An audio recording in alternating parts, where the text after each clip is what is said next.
अच्युताय नमः ओम अष्टामूर्तये नमः ओम अनेकात्मने नमः ओम सात्विकाय नमः ओम शुद्ध विग्रहाय नमः ओम घटपरशुरे नमः ओम अजाय नमः ओम वाचविमोचकाय नमः ओम मृडाय नमः ओम पशुपतये नमः ओम देवाय नमः ओम महादेवाय नमः ओम अभ्ययाय नमः ओम हरये नमः ओम पुरुषसंताविदे नमः ओम विग्रहाय नमः ओम दक्षध्वरहराय नमः ओम गगनेत्राविदे नमः ओम व्यक्ताय नमः ओम सहस्राक्षाय नमः ओम सहस्रापदे नमः ओम मार्गप्रदाय नमः अनन्ताय नमः तारकाय नमः परमेश्वराय नमः श्री श्री श्री सांब सदाशिवेश्वर स्वामिने नमः दिव्य अष्टोत्तरशतनामार्चना पुष्पार्चनं समर्पयामि अतो देवस्याय वीर्यो यो नः प्रचोदयात् ओम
सहितं नमामि भवं भवानी सहितं नमामि ॐ यथा यदा हि धर्मस्य ग्लानिर्भवते भारत अभ्यस्तानमधर्मस्य तदात्मानं सृजाम्यहं परित्राणाय साधूनां विनाशाय च दुष्कृतां धर्म संस्थापनार्थाय संभवामि युगे युगे।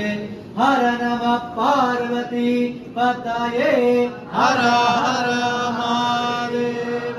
भारत माता की जय। भारत माता की जय। भारत माता की जय। हर नमः पार्वती पतये हर हर महादेव। परिमलपत्र मंत्र पुष्पं समर्पयामि प्रार्थनं